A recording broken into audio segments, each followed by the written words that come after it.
ইয়ে হচ্ছে তোমারে তো কইছিলাম তে ফুলা ফানতে লাগে খাতা ফল আমার টানছনি সহালে আর স্কুলে যাবে কিতা লইয়া তোর ই তালিবালে আর আমার ভাল লাগে না।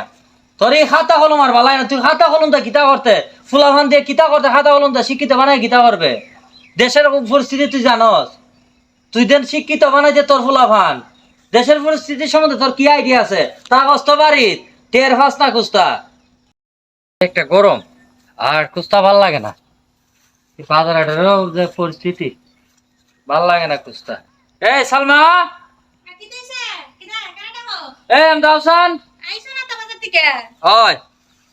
কোহনে আইছো তো সালা হো আরে কইও না, বাজার হাটের যে অবস্থা যে পরিস্থিতি বড় খুব ভয়ঙ্কর অবস্থা। ইয়ে হচ্ছে তোমারে তো কইছিলাম তে ফুলা ফানতে লাগে খাতা ফল আমার টানছনি সহালে আর স্কুলে যাবে কিতা লইয়া তোর এই তালিবালে আর আমার ভাল লাগে না। তোর এই খাতা কলম আর ভাল লাগে না। তুই খাতা কলম দা কিতা করতে ফুলাফান দিয়ে কিতা করতে খাতা কলম দা শিক্ষিত বানাই কিতা করবে? দেশের পরিস্থিতি তুই জানস। তুই দেন শিক্ষিত বানাই যে তোর ফুলাফান দেশের পরিস্থিতির সম্বন্ধে তোর কি আইডিয়া আছে? তা কষ্ট বাড়িত টের ফাস না কুস্তা। তুই ফুলাফান লেখাপড়া শেখাইবে শিক্ষিত বানাইবে।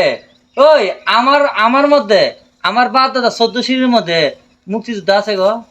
তুই দেন ফুলাফান শিক্ষিত বানাইতে তোর বাপ দাদা 14 সিঁড়ির মধ্যে কেউ মুক্তিযোদ্ধা আছে নি? না। তোর কোনো কটু আছে? না না তে- তে কত না না থাকলে তোর ফুলাফান তোরে এত লেখাপড়া কইরা শিক্ষিত কইরা কিতা করবে? লেখাপড়া করে শিক্ষিত করার দরকার নাই। ফুলাফান তোরে ওই দোকানে সারি দে। তোর ফুলাফানে হঠাৎ শিক্ষিত হইয়া সার্কি পাইব? সার্কি উর্কি পাইতো না।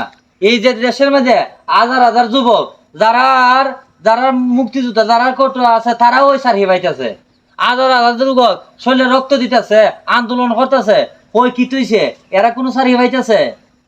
বিনিময় কি তাই এরার শরীরে রক্ত দিয়ে এরা কোথায় তার চেয়ে বরঞ্চ ই ফেসাল আমার ভালো লাগে না। তোর বই খাতা বাদ দে, পোলা আমাদের উঠে দিলাই অন্তত চাইলিয়া রুজি খায় তো মরতে পারো। যা এটাই মনটা সান্ত্বনা দিব, যা ফুলা বানাচ্ছি রুজি খাইতেছি চলতাছি দুই বেলা। আরে আপনার কথা বুঝলাম আপনার তো খালি হইতেছেন উঠেলো দিলাম উঠেলো করে দিতাম ইয়ার দিলাম মাদ্রাসা দিলাম দুটা ফুলারে মাদ্রাসা দিয়া কোরআনের আফিস বানাম অন্তত ফুকা কোরআনের আফিস বানালে তো বড় আলিম হইলে মনে হয় তো ইয়ে হইরা খাইতে পারবো আচ্ছা কোরআনের হাফিজ বানাইলে আলেম হইলে কত তোমার কথা সুন্দর। এটা সুন্দর একটা কথা কইছো। যদি ফুলারের কোরআনের হাফিজ বানাই যে বড় মৌলানা বানাইতে পারি তাহলে অনেকের দাম আছে। অন্তত পক্ষে মরার পরে তো জানাজাটা করে দিতে পারবো। তা তুই শিক্ষিত তোমার কতই বেলা উঠল দেবার দরকার নাই ফুলাফান্তরে। আর ওই সার্কির আশা করা লাগতো না। এখন দুইটা ফুলারে মাদ্রাসায় ভর্তি করে দিব। আল্লাহ যদি সহায়তা কোরআনের হাফিজ বানায়া বড় মৌলানা বানাবো ইডি বেলা লো এখন করে লো আও।